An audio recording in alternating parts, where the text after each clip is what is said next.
যদি দায়িত্বে কর্তব্যে অবহেলার কারণে, আমাদের ব্যর্থতার কারণে যদি আমাদের তরুণ প্রজন্ম আমাদেরকে ভুল বুঝে আমাদের প্রতি ক্ষুব্ধ হয়, তাহলে সেই দোষের শাস্তি আমরা পাই। যদি দায়িত্বে কর্তব্যে আমাদের অবহেলা হয়, যদি আমাদের সেই শাস্তি ভোগ করতে হয়, আমরা সেই শাস্তি ভোগ করতে প্রস্তুত আছি। যে কোনো সিদ্ধান্ত মাথা পেতে নিতে রাজি আছি। কিন্তু আমাদের কষ্ট হয় যখন আমাদের কোনো ভুল বা আমাদের কোনো ব্যর্থতার কারণে আমাদের প্রাণপ্রিয় নেত্রী জননেত্রী শেখ হাসিনাকে দোষারোপ করা হয়, তার বিরুদ্ধে সমালোচনা এবং ষড়যন্ত্র করা হয়। সে কারণে আমি আবারও বলবো,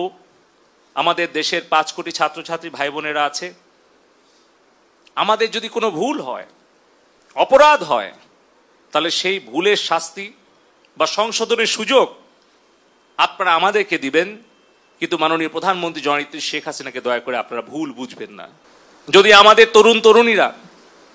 আমাদের ছাত্রছাত্রী ভাই বোনেরা, তারা যদি মনে করে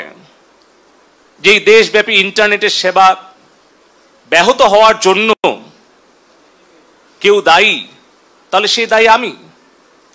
আমি দায়িত্বপ্রাপ্ত ডাক এবং টেলিযোগাযোগ তথ্য প্রযুক্তি প্রতিমন্ত্রী হিসেবে সারা দেশব্যাপী ইন্টারনেট সেবা ব্যাহত হওয়ার জন্য এই দায় এবং দায়িত্ব আমার, এবং সেই দায়িত্ব সঠিকভাবে পালনে ব্যর্থ হওয়ার জন্য যদি কারো শাস্তি হয়, সেটা হওয়া উচিত আমার যে দায়, আমার যে ব্যর্থতা, সেটার দায়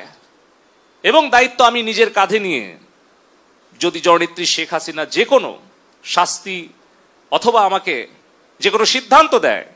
সেটা আমি মাথা পেতে নিয়ে আমি বঙ্গবন্ধুর আদর্শের সৈনিক হিসেবে, জননেত্রী শেখ হাসিনার কর্মী হিসেবে, আওয়ামী লীগের একজন কর্মী হিসেবে আমার তরুণ প্রজন্মের কাছে যদি আমার কোনো ভুল ত্রুটি হয়ে থাকে, আমি করজোরে প্রকাশ্যে আমি ক্ষমা প্রার্থনা করছি। এবং এই ইন্টারনেট ব্যাহত হওয়া, এই সোশ্যাল মিডিয়ার গুজব প্রতিরোধে ব্যর্থ হওয়া, এই সকল কিছু দায় এবং দায়িত্ব, ব্যর্থতা আমি নিজের কাঁধে তুলে নিচ্ছি এবং যে কোনো সিদ্ধান্ত আমি মেনে নেওয়ার জন্য আবারও প্রতিশ্রুতি আমি সকলের সামনে দিচ্ছি।